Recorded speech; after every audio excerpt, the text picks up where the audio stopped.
Sweeping. Okay, so most of you guys are probably familiar with it. I wasn't when Yngwie Malmsteen's album came out, Alcatraz, because nobody had ever done it in my ear before.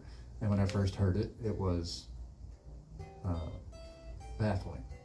I did not know how he was getting those intervals at that speed with every note picked. He wasn't tapping it.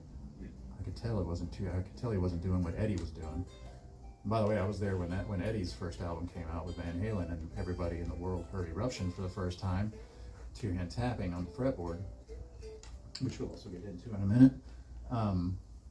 And it was the same experience, the same bafflement. I had already been playing guitar. I heard this come out, and it was a brand new sound.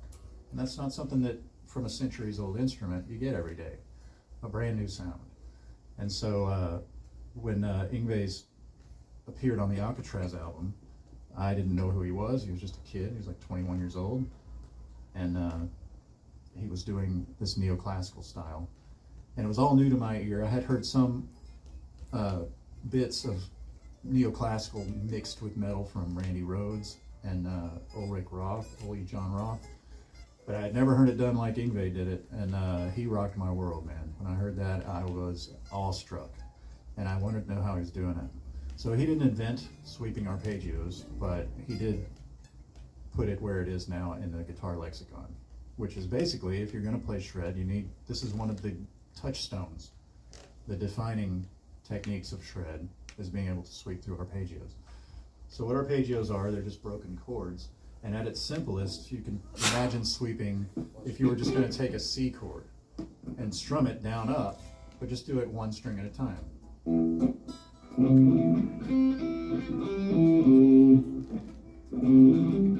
Yeah. See, you're all sweeping arpeggios right now. That's how you do it. So what we got here, first of all, I think it's you can do smaller arpeggios than this. You can do two-string of sweeps. But I think it's easier to get the feeling of sweeping to start with three-string arpeggios. So that's what I've written for you there. It's just a little major shape. And the pick directions show you, so it's just down, down, down, up, pull off, up, down. Down, down, down, up, pull off. And, here's the important bits about how to play this and make it sound good and make it fast.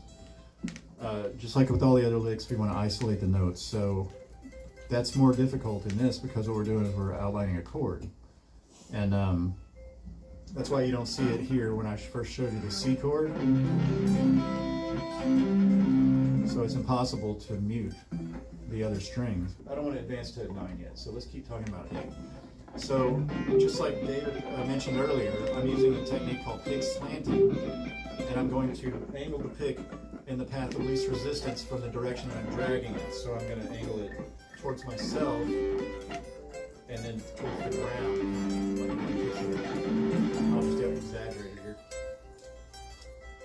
And that's going to provide less resistance to my pick.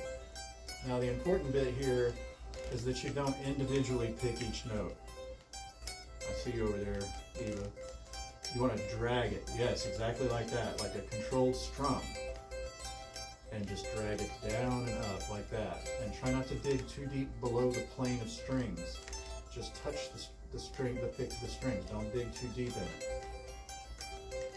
And pivot on that palm against the bridge. George's of course got it.